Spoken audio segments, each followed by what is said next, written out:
Džiaugiuosi šiandien toliau su jumis bendraudama. Džiaugiuosi, kad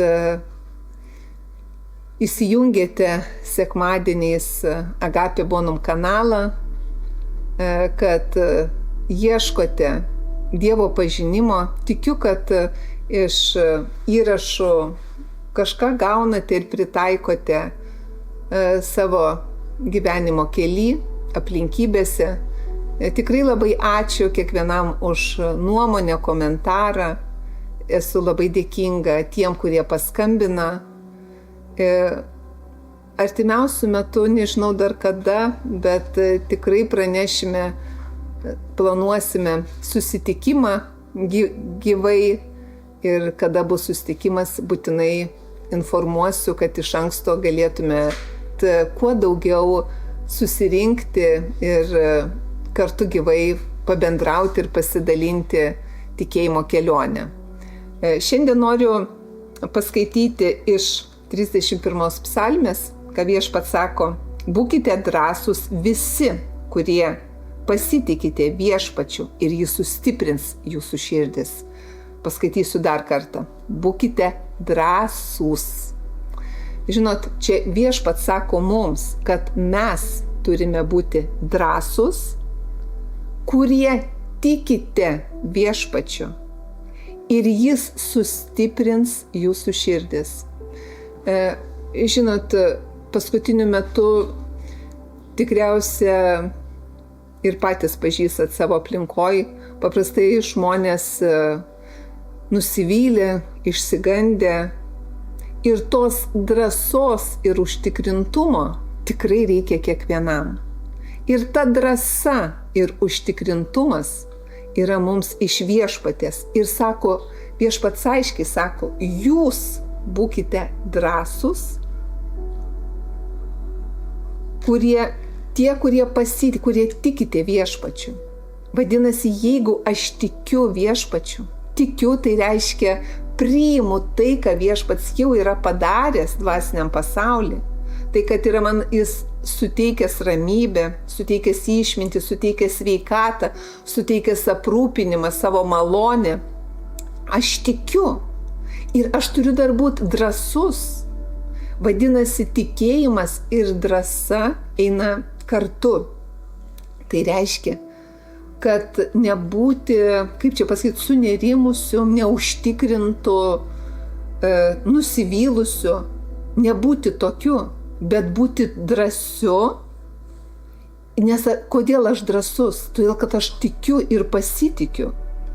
Nes kai aš tikiu ir pasitikiu, stiprėja, sako Viešpats, sustiprina tavo širdį, stiprėja įsitikinimas.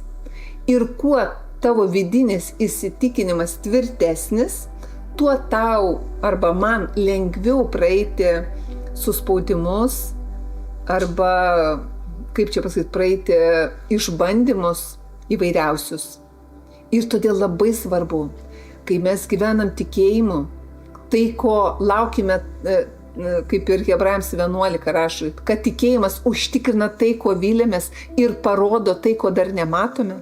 Tol, kol dar aš nematau, aš žinau Viešpatį, kad aš tikiu, kad tai reiškiasi, kad iš nematomo pasaulio reiškiasi fiziniam pasauliu, reiškiasi sveikata mano, atsistato mano ląstelės.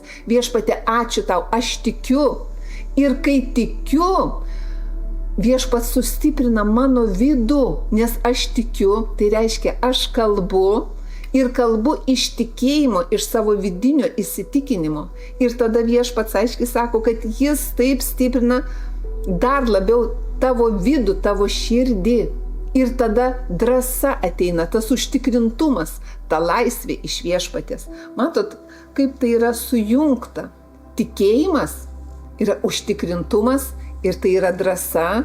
Ir kai tikėjimas ir užtikrintumas, ir tada Viešpats stiprina, suprantat? Ir Viešpačiui labai svarbu, kad mes būtume stiprus, kad mes būtume drąsūs, kad ir dar kas labai svarbu, kad mes būtume patenkinti, nesusirūpinę, neišsigandę. Ir tai labai svarbu atnaujinti mūsų mintis ir protą. Naujinti pastoviai Dievo žodžiu, Dievo tiesa, taip kaip Viešpats sako. Tai yra mūsų pasirinkimas, gerbėmieji. Nes jūs žinote, tie, kurie klausote Agapė kanalą arba kitus tikėjimo teisingo turinio kanalus, ten aiškiai sako, kad tikėjimas ateina iš klausimo. Ir tikėjimas stiprina, tikėjimas nežlugdo, nenuliūdina. Ir kad mes tą tikėjimą, gero laukimą, turim sujungti su jausmu. Ne jausmai, kad mums vadovauja, ne taip, kaip jaučiuosi, bet taip, kad gyventume taip, kuo tikiu. Tikiu, laukiu gerą, esu drąsi ir Viešpats stiprina mane kiekvieną dieną. Ir savo kalbu. Žinot, kalbėti savo yra labai sveika ir būtina. Kai aš kalbu, tai, kad Dievas kalba, tai reiškia, aš sutinku ir kalbu su Viešpačiu. Tai reiškia, kai kalbate savo tai, ką Viešpats sako, tai reiškia, kad jūs kalbate Viešpačiui ir savo. Ir tai tvirtėja jūsų širdis, jūs drąsėjat, jūs užtikrintesnis darotės. Ir žinote užtikrintai tai, ko laukite. Laukite sveikatos atstatymo, laukite ramybę ir ta ramybė didėja ir auga jūsų širdyje tada, kai jūs drąsiai užtikrintai artinatės prie Viešpatės. Nes Viešpats ir sako, kad drąsiai artinkitės jūs, vadinasi mes žmonės, artinkimės prie malonės sosto. Nes Dievo malonės mums yra paruošta visiems. Bet mes turim artintis, būti drąsūs ir tikėti Viešpačiu, suprantant, kad Viešpats tikrai stiprina, tikrai padeda. Ir sako, lauk manęs, būk drąsus, tu žmogau tai daryk. Taigi, nežiūrint, kokie bebūtų sunkumai, kuriuos turim praeiti, ir tikrai gyvenant su Viešpačiu nėra, kad viskas lengva ir paprasta, bet yra paprasta todėl, kad mes žinom, į ką galim atsiremti ir nuo kokio stalo mes valgom. Nuo Viešpaties stalo maitinamės Viešpaties žodžiais ir atsiremiam į Viešpaties žodžius, kuris sustiprina mus, kuris mus guodžia, kuris mus įkvepia. Taigi, einant metam į pabaigą, tikrai artėja gražus laikotarpis, Kristaus gimtadienis, apie kurį mes dar tikrai laidose pakalbėsime.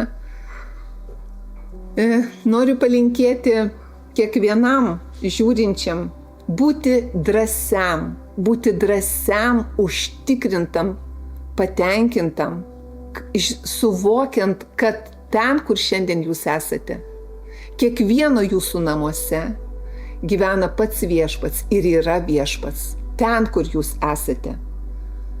Ir toliau gyventi tikėjimu, laukti užtikrintai gerą. Ir tikiu tikrai, kad Dievas stiprina jūsų širdis. Aš tikiu, kad kaip ir aš pati, aš augu tikėjime, aš augu Dievo pažinimu. Aš neleidžiu savo nuliūsti ir tikiu, kad jums tai pavyksta. Kad jums tikrai taip sekasi. Sekasi taip, kaip sekasi jūsų sielai. Nes kaip mūsų sielai, tai reiškia mūsų mintims ir protui. Kad neleidžiate savo mintims liūdėti ir jas pakeičiate Dievo žodžiu.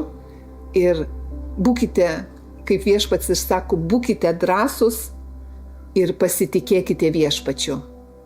Viešpatie, dėkoju už kiekvieną, kuris žiūri šitą laidą. Ačiū Viešpatie, kad tu rūpinėsi kiekvieno namais, kiekvieno šeimos nariais. Ačiū tau Viešpatie, kad tu statydini santykius, duodi išmintį, nuovoką ir supratimą, kaip vienas su kitu elgtis, kaip paguosti, išklausyti vienas kitą, kaip atleisti vienas kitam. Nes ir tu Viešpatie mums atleidai. Ačiū tau Viešpatie, kad šiandien mes turime nuostabią priebėgą tavyje, viešpatie, ačiū tau. Tegu viešpaties malonė, viešpaties gerumas pildo jūsų širdis ir jūsų gyvenimus. Jėzaus Kristaus vardu. Amen.